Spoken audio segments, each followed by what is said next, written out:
Good morning.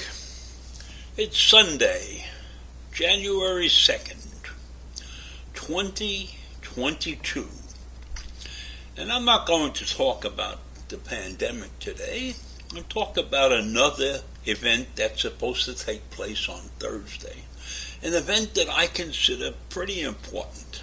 President Joe Biden and the Russian President Vladimir Putin are going to speak on Thursday about a number of topics that are common to both of them. Now, one of the major topics will be the Russian buildup on the Ukraine border, which has the Ukraine upset and has our European allies also upset. So it's terrific, I think, that Biden and Putin are going to have this phone call. And I expect that there are going to be demands by Russia and demands by the United States, and maybe they will settle somewhere in the middle. Right? The talk's supposed to take place at 3:30 on Thursday. And it's mainly being prompted by the situation on the Ukrainian border. Even though Putin says they don't intend to invade the Ukraine, and he has said he has removed 10,000 troops, but nobody has really seen much of movement at all, so that's still up in the air. Now, Biden has been talking to members of the European Union and NATO and an organization for the security and cooperation in Europe. I don't know who belongs to that organization. And he's gotten, I'm sure, their opinions about this entire situation. Now, Russia continues to deny that it's going to attack Ukraine, and it has said it has the right to move its troops on its own soil. And there's no question about that. We all have that right. If you stay on your own soil, you can move them any way you want. But Moscow is worried about the West rearming Ukraine and has said he wants a legally binding guarantee that NATO will not expand eastward towards him. Now that's a tremendous demand, that you are telling other countries that they cannot do what they want to do. If a country decides that they're better off with NATO than standing alone right on the border of Russia or in the area of Russia, what right does Russia have to say you can't do that? As long as they are not threatening Russia, as long as they are setting up defenses against whomever, and of course Russia knows the defenses are not against whomever, they are against the Russians. So the U.S., of course, its concerns have not abated in the last couple of weeks because they haven't seen this troop movement that's supposedly been taking place.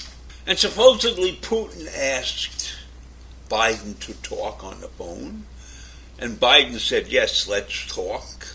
I'm interested in touching base, and let's have a phone call. Now, Biden is likely to say that the U.S. will take economic action against Russia if there's any sort of invasion. And he said they also will reinforce NATO in such a case. So I don't know what that means, reinforce NATO in such a case. I suspect it means we may have to send troops with the NATO armed forces, or we may have to give them some armaments, more tanks or planes or whatever they need. I don't know. But Biden believes that direct diplomacy is the proper alternative. And of course, Biden is not talking to Russia alone. He has been in constant contact with the Ukraine, as well as many of his NATO allies. And those allies are bordering on Russia too, although not really close to the Russian border because Russia still has many of those, what I will call puppet states, sitting between the Russian border and the NATO borders. So, Biden is also expected to talk to the Ukraine's president. So in my view, this is a wonderful step forward. At least we put our cards on the table and everybody knows what's at stake. I don't know that I trust Putin, and I am hoping that Biden is able to pull this off and quiet down the region there. I mean, we never did anything when Russia took over the Crimea from the Ukraine. So I don't know if we're prepared to do anything stronger than what happened at that point in time. But I hope we are. I hope we are able to keep peace in that part of the world. We don't need another fight. We don't need to spend another 20 years someplace. We need to go on with peace and quiet.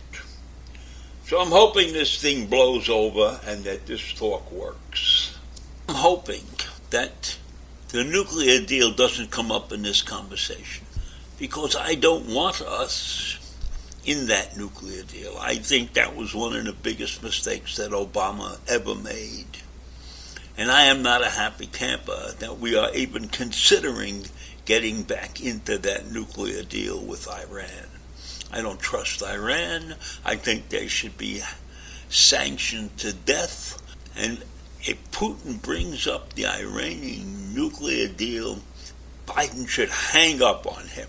I do not like it. I never liked that deal. And I'm hoping that it doesn't come up in this conversation. That's what I have to say today, and I'll see you tomorrow. Bye.